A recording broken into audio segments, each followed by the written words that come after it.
Hi Leo! Ito po si Divine Tarot 888 para sa iyong November kapalaran para sa mga Leo General Love Reading. Maaring mag-resonate o hindi. So, ayun. Konti lang po talaga ang makaka-resonate kasi napaka-specific po ng message. Kumusta kayo guys? Comment present mga Leo para alam kung nanonood kayo. So, diretso na tayo sa reading. May na-ready na akong mga cards dito. There is a person na wish niya na magkita kayo, mag-usap kayo, at magkaroon ng parang meeting or pag-uusap sa inyong dalawa. At syempre gusto niyang magkaroon ng reconciliation kayo. We have window. A new adventure in love is coming, get ready. So, kaya window, kasi alam niya na andun yung opportunity, pero hindi siya magre-reach out sa'yo. Hihintayin ka niya na ikaw yung lumapit sa kanya para mag-relax. Okay? Relax. Find joy in the simple pleasures of just being together. So, gusto ka lang niya makasama, pero hindi ka na kasi niya ma-access eh. Kaya siya nalulungkot. Tingnan mo itong picture na to, oh, malungkot. So, remember, walang gender dito, guys. Pwede ito sa babae o sa lalaki. Okay? Baggage, emotional baggage can weigh down relationships, unpack it.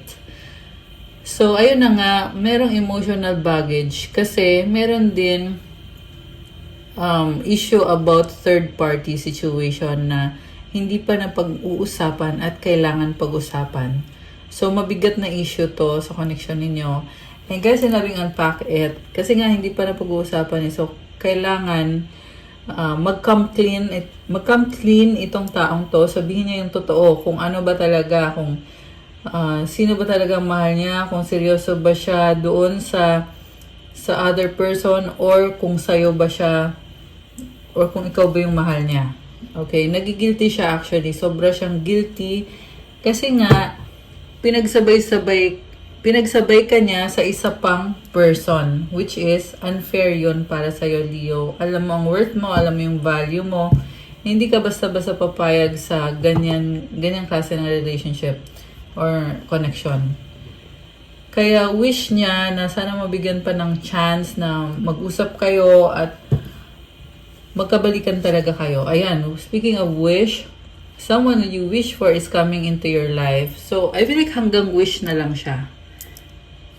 Twin flame.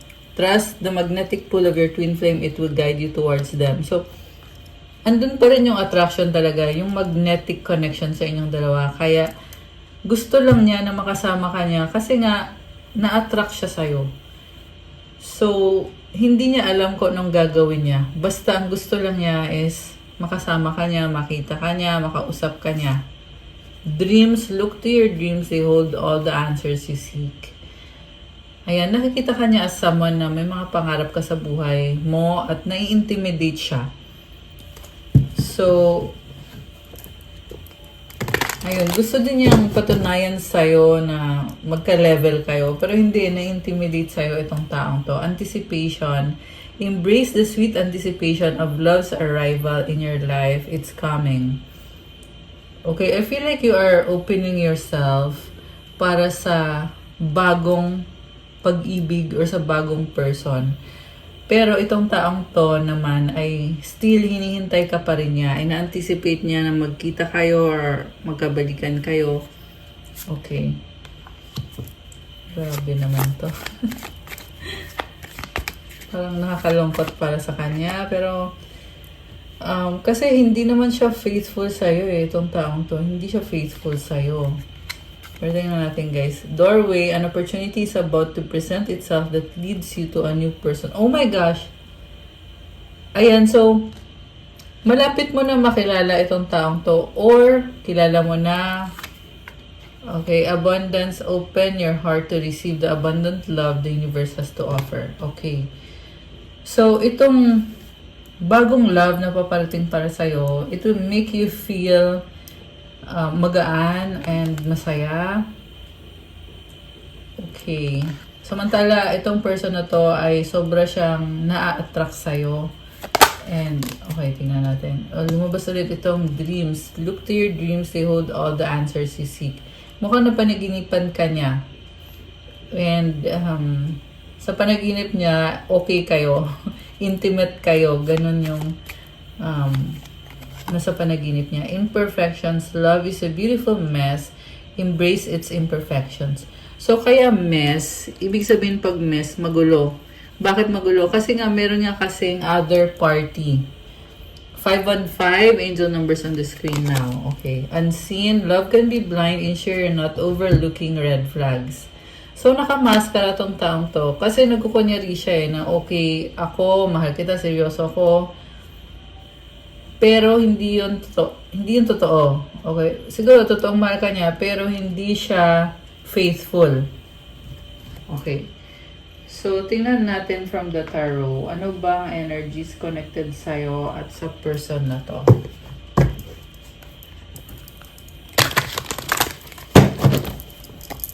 Nga pala, like po ng video, comment kung kilala nyo na ba ako, kung subscriber ko na ba kayo, or kung first time nyo dito, kung bago lang kayo, comment nyo dyan guys. Para ma-acknowledge nyo na kailangan nyo ng gabay at mabigyan kayo ng guidance para masagap natin ang energies nyo dito sa mga reading natin para sa inyo, Leo. And kung hindi naman kayo interesado sa ganitong klase ng video, huwag nyo na pong panoorin. Okay? Ayan. So, we have the Magician, 10 of Cups. 10 of Cups, the Hangman, 2 of Pentacles, Ace of Swords. Anong meron dito? So, si Magician, ready na siya na magkaroon ng face-to-face na pag-uusap sa'yo. And, for some reason, parang natatakot. Kasi gusto niya mag-back out. So, tinatry niyang balansehin. Kasi, gusto niya ng bagong simula. Pero, na-overwhelm siya ng takot. Okay. And then we have here, 4 of Pentacles, Queen of Pentacles. Parang meron tong kakonect na karmic connection. Meron siyang kandi na karmic, the Emperor. Pero sabi dito, ikaw yung mahal niya eh. Okay.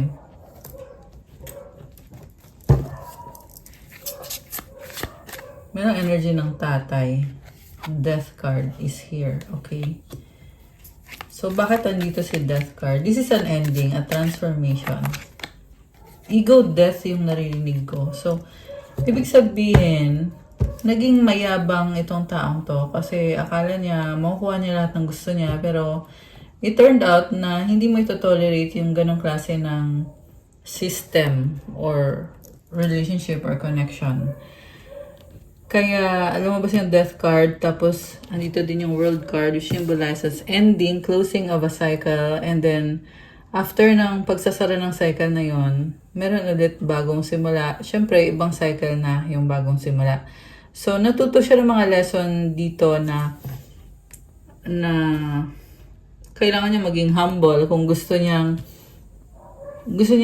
makuha yung pagmamahal ng taong gusto niya. Kasi nga medyo mayabang eh. Hindi lang medyo super mayabang yung nakita ko dito. Not only mayabang, but controlling din siya. Okay? Emperor and the Magician.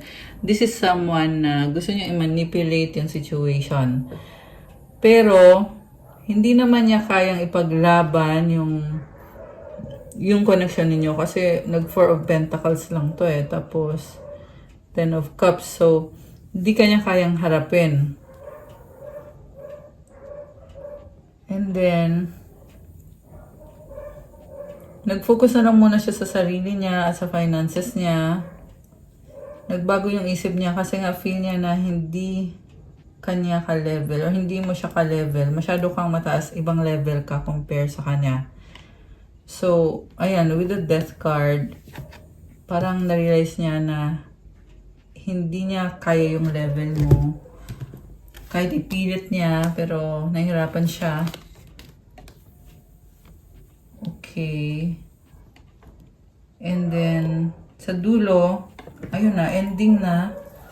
So, mukhang pinagpalit ka sa third party kasi nga na-realize niya na hindi kanya ka-level, parang ang hirap mong i-please. So, naghanap siya ng iba. And yung nga lang, nag-backfire sa kanya yung ginawa niya. Okay. The High Priestess. Kasi malakas ang intuition mo. So, alam mo or nahuli mo.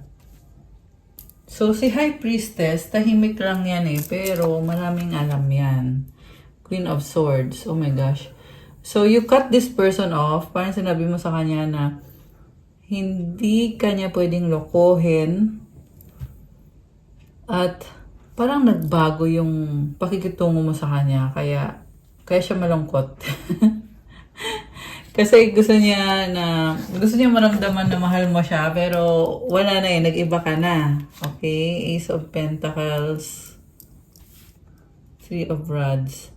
Okay, mukhang nagkaroon ka ng new beginning. The Star. Okay, yung new beginning mo, it brings healing sa sarili mo. Actually, nakita ko dito nagsa-struggle ka eh. Pero kahit na nagsa-struggle ka with ending this connection, andun pa rin yung healing. Yung healing, nasa healing process ka. Okay. So, gusto kong tingnan yung intention niya sa'yo. Wait lang. Kuha tayo ng mga oracle messages. Ano bang intention sa'yo?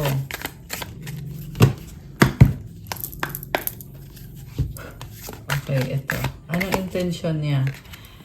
I didn't feel like I was on your level. O, di ba kakasabi ko lang nito, you're a boss, I'm very insecure. So, na-insecure talaga siya kasi nga, hindi kanya ka-level, masyado kang mataas para sa kanya. So, secretly, hindi niya maamin sa'yo na na-insecure siya. Siyempre, sino ba namang aamin ng ganon, di ba? Ma-pride kasi tong person na to eh. I'm ready to come clean, I can't lose you again. So, ready na daw siyang aminin kung ano yung totoo. Lahat ng katotohanan, aaminin na niya, sasabihin na niya, haharapin ka na niya. At kumakapit talaga to sa'yo. Ayaw niyang mawala ka. Okay, pero I feel like for some of you guys, it's already done. Ayaw mo na, it's over. Samantala siya naman, umaasa talaga siya na makakapag-usap kayo at babalik nyo kung anong meron kayo. Kasi nga, nag-hold on pa rin siya sa'yo.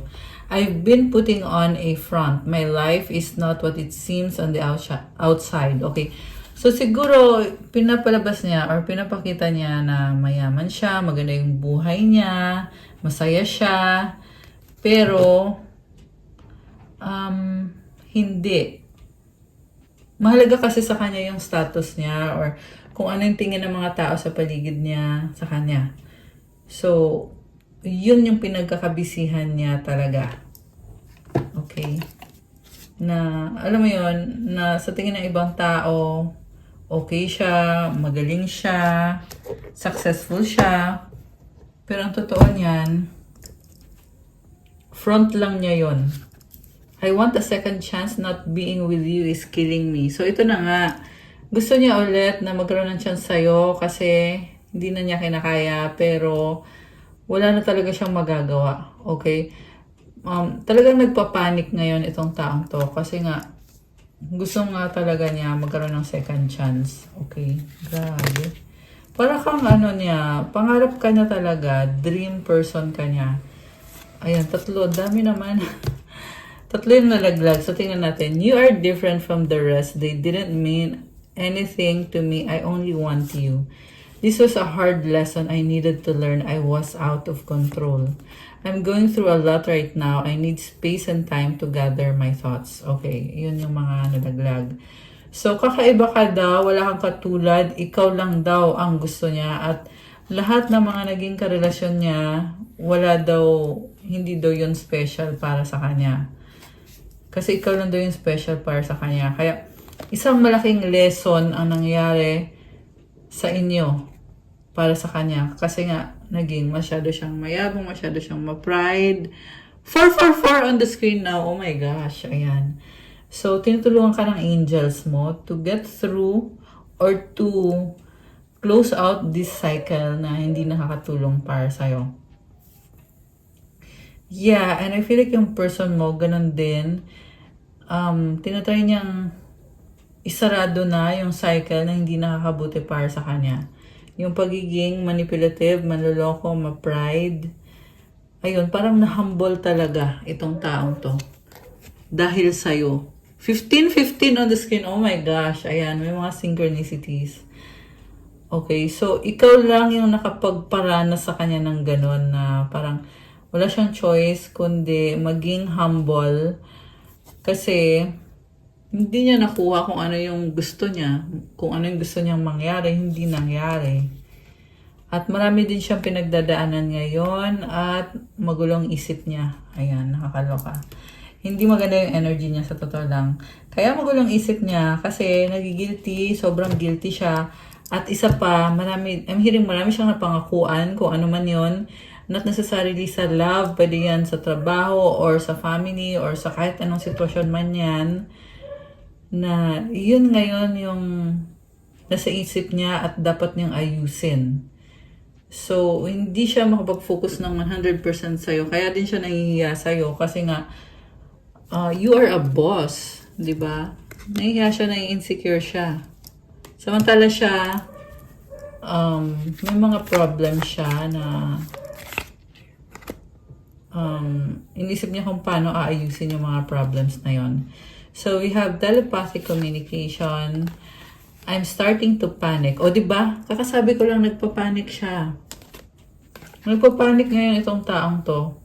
It's been so long since I've seen you or heard your voice. So, mukhang hindi mo na to pinansin. Hindi mo na kinausap ng sobrang tagal, Leo. Ayan. Kaya talagang wala siyang magagawa kundi magpanic na lang talaga. At the last card is, I'm going crazy without you. I want to see you so bad. Oh my gosh. So, hindi siya mapakali. Nababaliw. Nakakatawa actually. Kasi, sa totoo lang yung nakita ko ditong person is very irresponsible. Pero, ibang-iba ka para sa kanya. Kaya, na-in-love siya sa'yo. Kaya siya parang feel niya, parang nababaliw siya. At gustong-gusto kanyang makita. Ayan. Grabe. Okay, so, tingnan natin. Ano naman ngayon ang sasabihin niya sa'yo? Anong sasabihin sa'yo? Decision. Okay. Ex, third party, past, nalilito, confused. Ayan. So, walang desisyon tong taong to at wala din siyang isang salita. Ayan, natatawa na naman ako. Ayan, nalilito siya. Di ba? Hindi siya makapag-desisyon kasi nga mayroong third party or ex or past person sa buhay niya. O, ayan, lumabas na naman, selos, insecure. Actually, na-feel ko din to na mukhang new love is on the way for you. Kaya siya nagsiselos at na-insecure din siya kasi nga ibang level ka at for sure, yung ipapalit mo sa kanya or yung ipinalit mo sa kanya ay hindi niya ka-level but ka-level mo. So, kaya siya na-insecure. Okay. Anong mensahe ng mga angels mo, Leo? Okay, tingnan natin. Mensahe ng angels ni Leo. Okay, 555 change and 888 abundance. Oh my gosh, comment, claim abundance. Comment 888 to claim this beautiful message. So, 555 change. Change happens outside of your comfort zone. The time for change is now. The angels are whispering for you to trust your path and to learn how to walk it. Take the next step. Allow change to lift you up and guide you forward. Affirmation, I release all that no longer serves me as I'm guided to move outside my comfort zone and let the change in. So, ito na yung pagbabago. Gawin mo lang daw kung ano yung susunod na action na kailangan mong gawin at magtiwala ka sa landas mo at parang nangangapa ka pa sa dilim dahil dito sa pagbabagong to. Pero huwag kang matakot kasi andyan yung mga angels mo. And this one naman, blessings are here and more are on the way. Let yourself feel the abundant flow of prosperity that is all around you. As you stand in your highest self, you attract all that you once were seeking. Giving is always a doorway to success. So Leo, ito na yon. Ito na yung blessings dumadating na at marami pa ang dadating pang blessings. So, enjoy mo lang and tumulong ka din sa ibang tao kasi pag tumutulong ka, the more din na nabibless ka.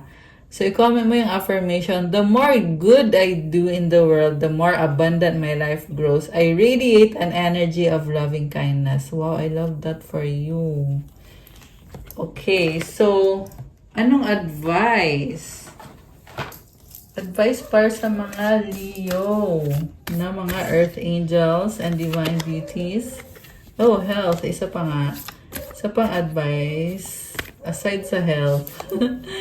Ano pang advice? Okay, trust. When love is invited to take over, the right actions arise at the right time. Allow me, dear Divine, to wait patiently until the timing is right. Let me rest in the unknown until a clear path is shown. Mukhang merong naghihintay sa'yo. Or ikaw, parang hindi ka makamove kasi hindi ka pa sure.